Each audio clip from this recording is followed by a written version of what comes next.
আচ্ছা, আজকে আমরা এরাব নিয়ে আলোচনা করব।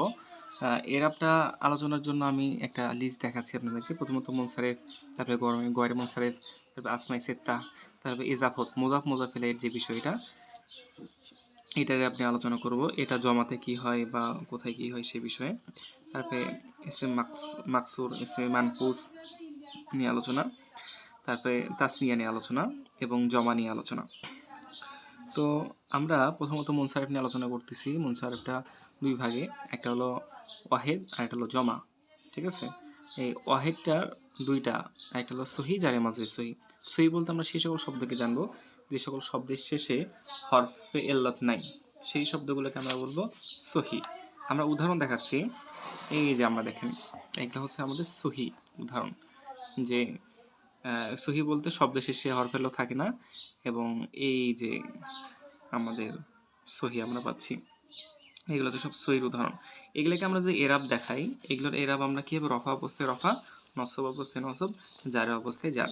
আমি এখানে উদাহরণ দিচ্ছি। এখানে সর্বপ্রথম কুফলুন, কুফলুন শব্দটা আছে। এই যে কুফলুন শব্দটা এখানে সবার প্রথমে আমরা দেখতে পাচ্ছেন। সর্বপ্রথমে যে কুফলুন শব্দটি আছে, এটাকে আমরা যদি এরাব করতে চাই, অর্থাৎ রফা নসব জার, তো এরাবটা তো তিন প্রকার। প্রথমত হচ্ছে রফা, তারপর হচ্ছে নসব এবং হচ্ছে জার। তো রফা নসব জারকে আমি সংক্ষেপে আর এন এস, আরতে রফা, এনতে নসব, আর জারতে জার, জেতে জার। ঠিক আছে, কুফলুন, কুফলুন শব্দটা আমি যদি লিখি, যে কুফলুন, কুফলুন শব্দটা রফা অবস্থায় আছে, এটা নসব কি হবে? কুফলান, কুফলান। নসব অবস্থায় আলিফ বৃদ্ধি পেল কেন? কারণ এই যে শব্দের শেষে মুয়ান্নাস আলামত নাই, যার কারণে আমরা কি করতে হবে? নসব অবস্থায় আলিফ বৃদ্ধি করতে হবে। ঠিক আছে, তানবিন থাকলে নসব অবস্থায় আলিফ বৃদ্ধি করতে হয়। তিন জায়গাতে আমরা করতে পারি না। তিনটা জায়গা কোনটা? যে মুয়ান্নাস আলামত তিনটা, গোলতা হওয়া, আলিফে মাকসুরা হওয়া, আলিফে মামদুদা হওয়া। আচ্ছা, আর যার অবস্থায় কি হবে?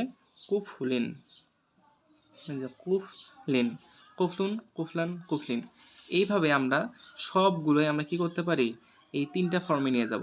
এই যে সাকফুন, এটাকে আমরা যদি লিখি সাকফুন, সাকফুন, এটা আমরা যদি নসব অবস্থায় নিয়ে যাই, হয়ে যাবে সাকফান। এই যে আলিফ বৃদ্ধি পেল, সাকফান, সাকফিন। হ্যাঁ, তাহলে সাকফুন, সাকফান, সাকফিন, তাহলে রফা, নসব এবং জার। তো এগুলো সবগুলো ওয়াহেদ শব্দ, এগুলো সবগুলো কিন্তু ওয়াহেদ শব্দ এবং মুনসারিফ শব্দ। এবং সহি হচ্ছে, কারণ সহি কোনগুলো? যে শব্দের শেষে যাদের হরফ এলত নাই, সেই সকল শব্দকে আমরা সহি বলছি। আচ্ছা, এরপরে আমরা যেটা জানি, যেখানে জারে মাজরাই সহি হবে। সহির আরেকটা, ওয়াহেদের আরেকটা কি? জারে মাজরায়ে সহি। জারে মাজরাই সহি বলতে আমরা আসলে কি বুঝি? জারে মাজরাই সহি বলতে আমরা যেটা বুঝি, একটু আমরা এখান থেকে দেখি, তাহলে সহজে হবে। তো এইগুলো জারে মাজরাই সহি বলতে সাধারণত বোঝায় সহির স্থলাভিষিক্ত হবে। ঠিক আছে, যে শব্দের শেষে অ বা ইয়া থাকবে, তার পূর্বে সাকিন, সাকিন থাকবে। যেমন এই যে অ আছে, অ, ইয়া আছে, ইয়া আছে, এবং মাঝের হরফে কিন্তু কি আছে? সাকিন আছে। ঠিক আছে, ওয়াও তার পূর্বে সাকিন, ইয়া তার পূর্বে সাকিন, ইয়া তার পূর্বে সাকিন। দালবুন, বাগিয়ুন, রবিয়ুন, এগুলো সবগুলো কিন্তু জারে মাজরাই সহি। কারণ জারে মাজরাই সহিগুলো হচ্ছে সহির স্থলাভিষিক্ত, যে অ আসবে তার পূর্বে সাকিন, ইয়া আসবে তার পূর্বে সাকিন, এইরকম শব্দ যদি হয়, শব্দ শেষে অ থাকবে বা ইয়া থাকবে, তার পূর্বে সাকিন থাকবে, তাহলে আমরা সেই সকল শব্দকে বলতেছি জারে মাজরাই সহি। আচ্ছা, এখানে আরেকটা বিষয় আছে, জুম্মার পরে ওয়াও থাকবে। জুম্মা মানে পেশ, পেশের উপর অ থাকবে, এটাও আমার জারে মাঝে সহির সমতুল্য হয়। এই যে অ আছে, অ আছে, তার পূর্বে কি? পেশ আছে, তাহলে অও তার পূর্বে পেশ, অও তার পূর্বে পেশ, তাহলে এটাও আমাদের জারে মাঝে সহির মধ্যে পড়ে। আরেকটা বিষয়, শেষে তাসদিদযুক্ত ওয়াও বা ইয়া থাকবে, তাসদিদযুক্ত। হ্যাঁ, এই যে এখানে একটা ওয়াও আছে তাসদিদযুক্ত, ইয়া আছে তাসদিদযুক্ত, ইয়া আছে তাসদিদযুক্ত, এখানেও কি ইয়া আছে তাসদিদযুক্ত। আচ্ছা, এবার নাকি তবে শব্দ হচ্ছে এই তাসদিদযুক্ত ওয়াও বা ইয়াগুলো, শব্দ শেষে তাসদিদযুক্ত ওয়াও বা ইয়াগুলো কখনোই মাফাইলুন, মাফাইলু এই ওজনে আসতে পারবে না, কারণ এই ওজনটা গয়রে মুনসারিফের ওজন। ঠিক আছে, এই ওজনে আসতে পারবে না। ঠিক আছে, এই ওজনে আসা যাবে না, এই ওজন ছাড়া অন্য ওজনে আসতে হবে। আচ্ছা, এখন আরেকটা বিষয় জানার ছিল, যে এই তিন অক্ষর বিশিষ্ট এসএম এর শেষে ওয়াও বা ইয়া যদি থাকে তাহলে অধিকাংশ সময়ই তাদের পূর্বে সাকিন হয়। ঠিক আছে, অর্থাৎ আমরা এই যে প্রথমে যেটা শিখলাম এটা আমাদের হচ্ছে সবচেয়ে বেশি ব্যবহৃত হবে এই কথাটা। আর জারে মাজের সহি বলতে এই কথাটাই সবচেয়ে বেশি প্রচলন হয়। যে জারে মাজের সহি বলতে আমরা কোন সকল শব্দ বুঝবো, যাদের সবার শেষে অ বা ইয়া থাকে তার পূর্বে সাকিন থাকে, এই শব্দটাই আসলে জারে মাজের সহি, এটাই সবচেয়ে বেশি ব্যবহৃত হয়। আচ্ছা, তাছাড়াও এই শব্দগুলো ব্যবহৃত হয় এই যে অবের পূর্বে জিম্মা থাকে অথবা জুম্মার পরে অ থাকে এবং শব্দের শেষে অ বা ইয়া তাসযুক্ত হয়, কিন্তু মাফাইল এই ওজনে থাকে না। ঠিক আছে, আচ্ছা, তো এই রকম শব্দগুলোকে আমরা কি বলবো, জারে মাজরে সহি। এই সহিগুলোকে আমরা যদি করতে চাই, আমরা যদি রফা নসব জারি নিয়ে যেতে চাই, তাহলে এই যে উদাহরণ দেখতে পাচ্ছেন, আমরা জারে মাজরে সহির উদাহরণগুলো আমরা এখানে তুলে দেখাচ্ছি। এইগুলো হচ্ছে সবগুলো জারে মাজরে সহির উদাহরণ। আমরা যে কোনো একটা উদাহরণ নিচ্ছি, যেমন দালবুন, এই উদাহরণটা যদি আমরা নেই, দাল দাল বুন, এটা রফা অবস্থায় আছে, নসবে নিয়ে গেলে কি হবে, দাল ওয়ান, দাল বিন, তাহলে রফা নসব এবং জার। একইভাবে আমরা যদি আরেকটা নেই, আফু আফুবুন, আফুবুন, আফুবুন, এটা কিন্তু দ্বিতীয় প্রকারটা মেনটেন করতেছে, যে জুম্মার পরে অ আছে, এই যেখানে পেশের পরে অ আছে, এটাও কিন্তু জারে মাজরে সহি। তবে এইগুলোর ব্যবহার খুব কম, এটার ব্যবহার সবচেয়ে বেশি, এটার ব্যবহার কম। তাহলে আফুবুন, আফুবন, আফুবন, আফুবিন, আফুবিন, আফুবিন। এরপরে আমরা তাসদিদযুক্তটা দেখব, 3 নম্বরে যেটা তাসদিদযুক্ত কি, সামিউন, এই যে সিন মিম ইয়া, সামি ইয়া, সামিউন, সামিয়ান, সামিয়ান, সামিয়িন, সামিয়িন। ঠিক আছে, তাহলে এগুলোর ব্যবহার কম, এই দুটোর ব্যবহার কম, এই যে প্রথমটার ব্যবহার সবচেয়ে বেশি। জারে মাজরে সহি বলতে সাধারণত এই রকম স্ট্রাকচারকেই বোঝায়, যে শব্দের শেষে অ থাকবে, তার পূর্বে সাকিন থাকবে। আর এগুলো হয় পেশের পরে অ থাকা এবং সবার শেষে শব্দের শেষে অ বা ইয়াতে তাসদিদ থাকা, এগুলো হয় আমাদের জারে মাজরে সহি। তাহলে আমরা দেখলাম জারে মাজরে সহিগুলো মুনসারেফ হচ্ছে এবং রফার অবস্থায় রফা, নসবের অবস্থায় রফায়ের অবস্থায় জুম্মা, নসবের অবস্থায় ফাতা, যার অবস্থায় কাজটা গ্রহণ করতেছে। ঠিক আছে, তাহলে রফা অবস্থায় কি হচ্ছে, রফা হচ্ছে অর্থাৎ জুম্মা 2 পেশ হচ্ছে, নসবের অবস্থায় কি হচ্ছে, 2 জবর হচ্ছে, যার অবস্থায় কি হচ্ছে, 2 জের হচ্ছে। এইভাবে আমাদের যে এই এরাবগুলো যে এসএমগুলো গ্রহণ করে সেগুলোকে আমরা দেখাচ্ছি। 1 নম্বর এরাবটা হচ্ছে মুনসারেফের ওয়াহেদ ও সহি এবং জারে মাজের সহি, এই 2 ধরনের এসএমগুলো এই এরাবগুলো গ্রহণ করে, রফার অবস্থায় জুম্মা, নসবের অবস্থায় ফাতা, জারের অবস্থায় কাসরা। আরেকটা জমা, ওয়াহিদেরটা গেল, এবার আমাদের জমারটা আসবে। জমা কি, জমা মুকাসসার। আমরা জমা মুকাসসার সম্পর্কে সাধারণ ধারণা নিয়েছি, যে সকল এসএম এর ওয়াহিদের ওজন জমাতে ঠিক থাকে না তাদেরকে বলা হয় জমা মুকাসসার। জমা মুকাসসারের বেশ কিছু ওজন আছে, আমরা বেশ কিছু ওজনের সাথে একটু পরিচিত হই। জমার বেশ কিছু ওজন আছে, আমরা ওজনের সাথে যদি পরিচিত হই তাহলে দেখতে পাবো। এই যে দেখেন এখানে জমা কেল্লাতের ওজন 6টি আছে, এগুলো কিন্তু মুকাসসার, সবগুলো জমা মুকাসসার। যেমন আফউলুন, এখানে যে এসএমগুলো রয়েছে এগুলো 1 বচন, আর এখানে কিন্তু জমা, এখানে কিন্তু আফুলুন ওজনে জমা হয়েছে। যেমন নাফসুন, আনফুসুন, আনফুসুন, নাফসুন থেকে আনফুসুন, শাহরুন থেকে আশহুরুন, এই ওজনে জমা হচ্ছে, আফউলুন ওজনে জমা হচ্ছে, এগুলো কিন্তু জমা মুকাসসার। ঠিক আছে, এরপরে যে জমা মুকাসসার আফআলুন, আফআলুন, আফআলুন এই ওজনে। যেমন আমি যদি বাসারুন এটার যদি জমা করতে চাই, আবসারুন এটা হবে। ঠিক আছে, হাউলুন এর ওজনে যদি এটাকে আমি যদি জমা করতে চাই, আহওয়ালুন। নুরুন এর যদি জমা করতে চাই, আনওয়ারুন। ঠিক আছে, এই ওজন ভিত্তিতে কিন্তু আমাদের কি করতে হয়, আরবি শিখতে হয়। ঠিক আছে, ওজনটা খুবই গুরুত্বপূর্ণ একটা জিনিস আরবিতে। আপনারা জানেন যে আরবিটা জবরজের পেশ সারা পড়তে যখন হয় তখন আমাদের ওজন জানতে হয়, এরাব এবং ওজন জানতে হয়। ঠিক আছে, এরাব এবং ওজন যদি আমরা না জানি তাহলে আমরা শব্দটাকে পড়তে পারবো না। এরাবটা আমরা পড়তে পারি শুধুমাত্র শেষের অবস্থাটার জন্য। এবং শব্দের বাক্যের সঠিক অর্থ তোলার জন্য এবং শব্দের শেষের অবস্থাটা পড়ার জন্য এরাবটার প্রয়োজন হয়। কিন্তু এরাবের আগের যে অবস্থাগুলো সেইগুলো কিন্তু আমাদের ওজন অনুযায়ী পড়তে হয়। যেমন এখানে দেখতে পাচ্ছেন আকওয়ামুন, আকওয়ামুন, এই যে মুন এটা রফা অবস্থায় আছে, এটা আমি এটা আমি রফা অবস্থায় পড়তে পারছি। নসব অবস্থায় বলে আকওয়ামান, যার অবস্থায় বলে আকওয়ামিন। এই যে মুন, মান, মিন, মিমে আমি এরাব দিলাম ঠিকই, কিন্তু এর আগের যে অবস্থাগুলো এগুলো আমাকে পড়তে গেলে অবশ্যই এরাব ওজন জানতে হবে, যে ওজনটাই যে এখানে আরবিতে ওজন শিখতে পারলে আমাদের শব্দ পড়া যায়।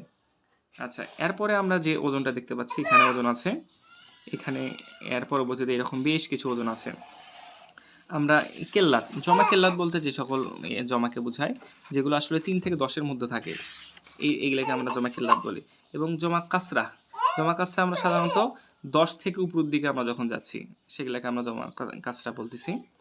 এইভাবে এখানে বেশ কিছু ওজন রয়েছে, যে ওজনগুলো আমাদেরকে জমা মুকাসসারের, যে ওয়াহিদের ওজন জমাতে ঠিক থাকে না। তো এগুলো নিয়ে আমি জমাতে আলোচনা করবো আরেকবার ইনশাল্লাহ, কারণ এগুলো আমাদের শর্ট কোর্সের বিষয় না। তো এখন আমরা যেটা শিখবো সেটা হচ্ছে যে জমা মুকাসসার। জমা মুকাসসারের বিষয়টা তো আলোচনা করলামই, যে ওয়াহিদের ওজন জমাতে ঠিক থাকে না, এই রকম জমাকে আমরা বলি জমা মুকাসসার। জমা মুকাসসারে আমরা কয়েকটি উদাহরণ দেখতে পাচ্ছি, যে এখানে আমরা মাসাজিদু, না এটা গয়রে মজুদ, সরি, জমা মুকাসসার সালাম এখানে আমরা দেখতে পাচ্ছি এই যে রজুলুন থেকে রিজালুন হয়েছে। তো রজুলুন এবং রিজালুন এটা কিন্তু আমাদের জমা মুকাসসার হয়েছে। তো জমা মুকাসসারটাকে আমি যদি এখন রফা এবং নসব অবস্থায় নিয়ে যাই, যেমন দেখেন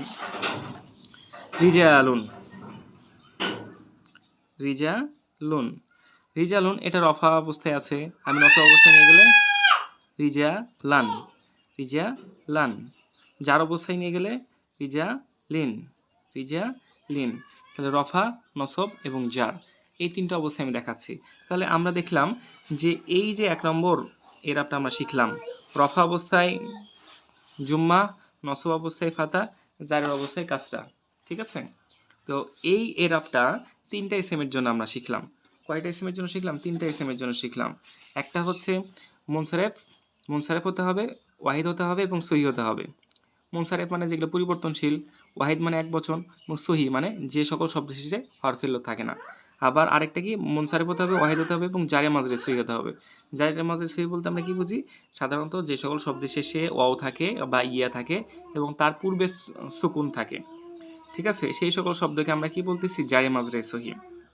আরেকটা কি, যে মুনসারিফ হবে এবং জমা মুকাসসার হবে, ঠিক আছে, জমা মুকাসসার হলে সাধারণত এই 1 নম্বর এরাবটা গ্রহণ করে। আচ্ছা, এই 1 নম্বর এরাবটা কি ছিল? যে রফা অবস্থায় জুম্মা, নসবের অবস্থায় ফাতা, জার অবস্থায় কাসরা। আচ্ছা, এবার আমরা গয়রে মুনসারিফ নিয়ে আলোচনা করব। মুনসারিফ নিয়ে আলোচনা করলাম এবং এবার গয়রে মুনসারিফ নিয়ে আলোচনা করব। আচ্ছা, গয়রে মুনসারিফের যে বিষয়টা আমরা জানি যে গয়রে মুনসারিফে তানবিন হয় না, আলিফ লাম হয় না এবং কাসরা হয় না, ঠিক আছে। আমরা গয়রে মুনসারিফে আমরা যদি এটা উদাহরণ দেখতে চাই তাহলে দেখি যে আমরা গয়রে মুনসারিফ সম্পর্কে আলোচনা করেছি। গয়রে মুনসারিফ নিয়ে আর কোনো কথা না বলে আমরা সরাসরি উদাহরণে যাচ্ছি। যে একটা গয়রে মুনসারিফ আমি শব্দ নিচ্ছি, যে উমারু, যে গয়রে মুনসারিফের জন্য আমি একটা শব্দ নিচ্ছি উমারু, এটা কিন্তু রফা অবস্থায় আছে। এটাকে আমি যদি নসব অবস্থায় নিয়ে যাই হয়ে যাবে উমারা, এবং যার অবস্থায় নিয়ে যাই হয়ে যাবে কি উমার। তাহলে দেখতে পাচ্ছি নসব এবং যার অবস্থা একই রকম হয়েছে। নসব এবং যার কি একই রকম, এরা পরস্পর কি একই রকম হয়েছে। এবং রফা অবস্থায় কি হয়েছে? পেশ হয়েছে। রফা অবস্থায় পেশ হচ্ছে, আর নসব এবং যার অবস্থায় কি হচ্ছে? ফাতা হচ্ছে। জুম্মা এবং ফাতা, রফা অবস্থায় জুম্মা, নসব এবং যার অবস্থায় কি হচ্ছে? ফাতা হচ্ছে। আশা করি বুঝতে পেরেছেন। এই বিষয়টা শুধু মাথায় রাখতে হবে যে রফার অবস্থায় জুম্মা, নসব এবং যার অবস্থায় ফাতা হবে। আচ্ছা, আরেকটা যদি নেই, ইব্রাহিমু, এটা রফা অবস্থায় আছে, নসব কি হবে? ইব্রাহিমা, যার অবস্থায় কি হবে? ইব্রাহিমা। তাহলে ইব্রাহিমু, ইব্রাহিমা, ইব্রাহিমা। তাহলে এটা রফা অবস্থায়, নসব অবস্থায়, জার অবস্থা। তাহলে রফা অবস্থায় পেশ, নসব এবং জার অবস্থায় ফাতা হচ্ছে। এটাই ছিল আমাদের গয়ের মুনসারিফের আলোচনা। এরপরে কি আসমাই সেত্তা। আসমাই সেত্তা কোনগুলো আমরা জানি? আসমাই সেত্তা আবুন, আখুন, ফামুন, হামুন, জু। আমরা এইগুলাকে বলি আসমাই সেত্তা। আচ্ছা, আসমাই সেত্তাগুলো আমি যদি আপনাকে দেখাই, আপনারা দেখতে পারবেন।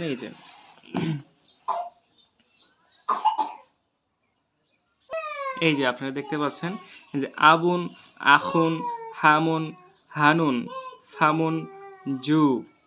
এই যে এই কয়টাকে আমরা বলতেছি আসমাই সেত্তা। 1 2 3 4 5 6। এই 6টাকে আমরা কি বলতেছি? আসমাই সেত্তা। এখানে আমাদের একটা বিষয় মনে রাখতে হবে, এই আসমাই সেত্তাগুলো যে এরাব, এই এরাবটা দুই ভাবে বিভক্ত। একটা হলো মুনসারিফের ক্ষেত্রে, দেখেন আমি বলতেছি আবুন, আখুন, হামুন, হানুন, ফামুন, জু। এগুলোকে আমি কিন্তু ইজাফত করিনি। ইজাফতের সাথে একরকম এরাব হবে এবং ইজাফত ছাড়া অন্য অবস্থায় আরেক রকম এরাব হবে। এই যে এটা ইজাফত যদি না দেই, আবুন, এটা হয়ে যাবে মুনসারেফ। মুনসারেফে 1 নম্বর এরাবটা গ্রহণ করবে। আবুন, আবান, আবিন। একইভাবে আখুন, আখান, আখন, আখিন, হামুন, হামান, হামিন, হানুন, হানান, হানিন, ফামুন, ফামান, ফামিন, জু, জা, জি,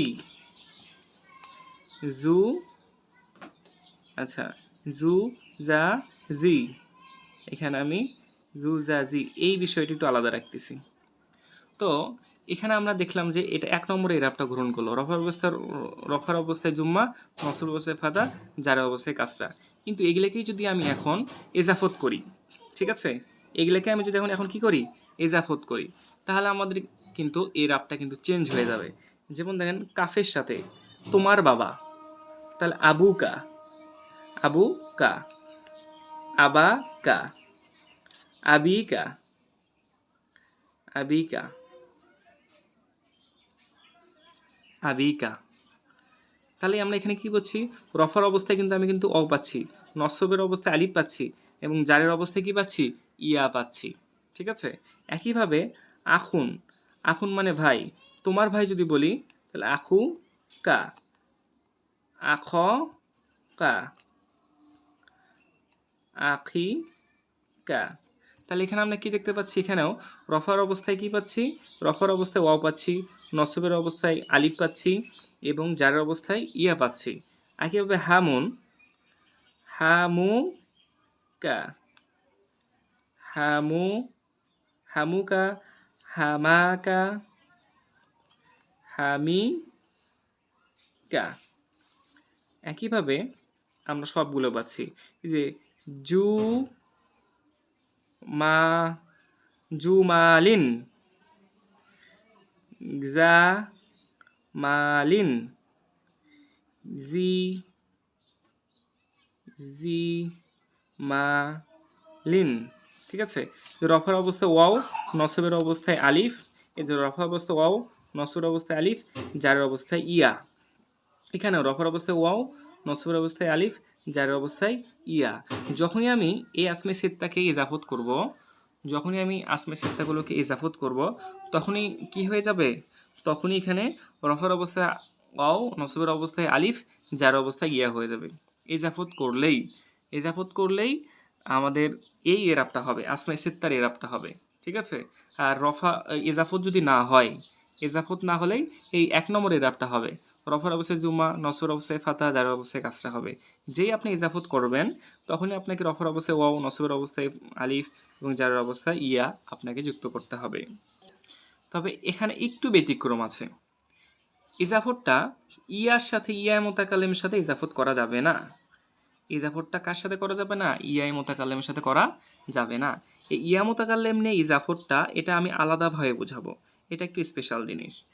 এই ইয়ায়ে মোতাকাল্লিমের ইজাফতটা আমি আলাদাভাবে আলাদা এরাবে বুঝাই দেব। তো এখানে একটা জিনিস তাহলে আমরা মনে রাখি যে সাধারণত আমরা যদি ইজাফত না করি অ্যাসমে সিত্তাগুলো ১ নম্বরে এরাব হবে রফার অবস্থায় জুম্মা, নসবের অবস্থায় ফাতা, জার অবস্থায় কাসরা। যখনই আমি এটাকে ইজাফত করব, কিন্তু ইজাফতটা ইয়ায়ে মোতাকাল্লিমের সাথে করব না। এই ইয়া মোতাকাল্লিম ছাড়া যে কোনো ইসমের সাথে যখন আমি ইজাফত করব, তখন এগুলো রফার অবস্থায় ওয়াও, নসবের অবস্থায় আলিফ, জারের অবস্থায় ইয়া হবে। ঠিক আছে? আচ্ছা, এরপরে আমরা এই যে ইজাফতটা শিখব। এই ইজাফত আমাদের যখন আমরা ইয়াই মোতাকাল্লিমের সাথে যখন ইজাফত হয়, ইয়াই মোতাকাল্লিমের সাথে যদি ইজাফত আমরা আসমাই সেত্তার ক্ষেত্রে দেখব, এই জমার ক্ষেত্রে দেখব এবং তাসনিয়ার ক্ষেত্রে দেখব কি রকম এরাব হচ্ছে। তো এখন আমাদের বিষয় হচ্ছে ইজাফতটা ইয়াই মোতাকাল্লিমের সাথে ইজাফত হবে। আচ্ছা, এখন আমরা এটা দেখি।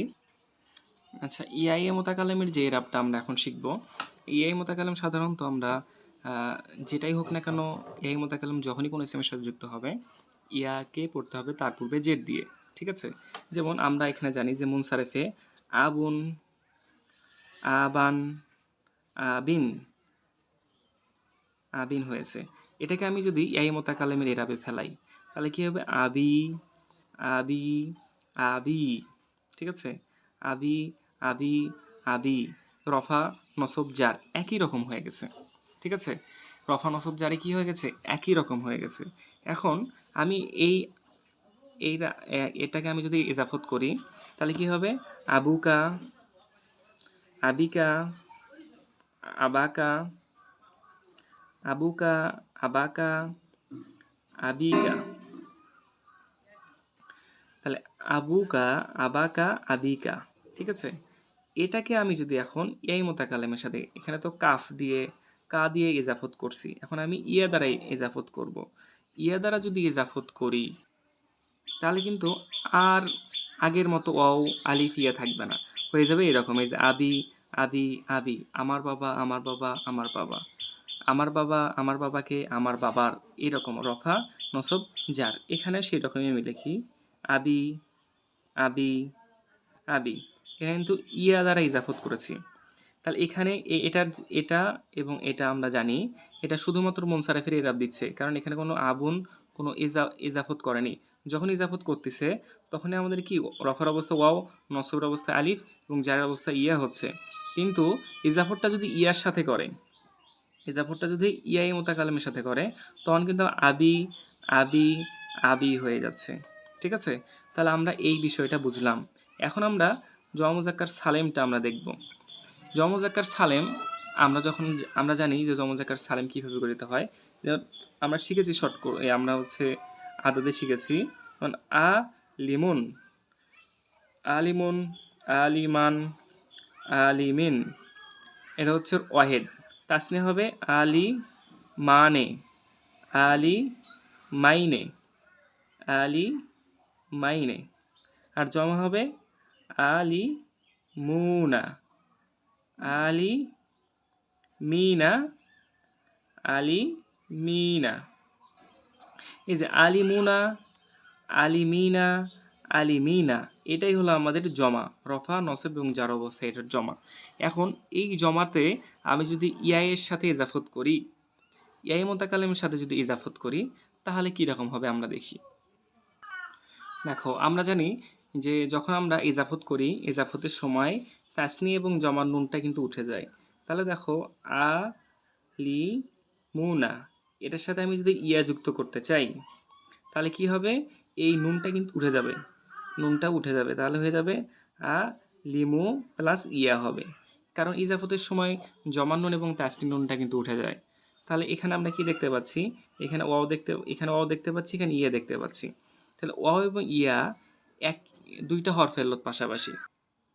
তো এই দুইটা হরফের লত পাশাপাশি হওয়ায় এই যে ইয়া এবং ওয়াও, এই ওয়াওকে আমাকে ইয়া দ্বারা পরিবর্তন করতে হবে। ইয়া দ্বারা পরিবর্তন করলে আমাদের হবে আ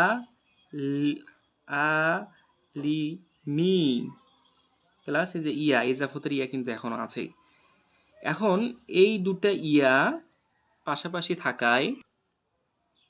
থাকায় আমরা এখানে এই ইয়ার উপর তো সাকিন আছে, অর্থাৎ আমরা এভাবে বলতে পারি যে এখানে ওয়াওকে ইয়া দ্বারা পরিবর্তন করে ইয়াকে ইয়ার সাথে ইদগাম করলাম, তাহলে আমাদের হয়ে যাচ্ছে আ লি মিয়া, আ লি মি ইয়া।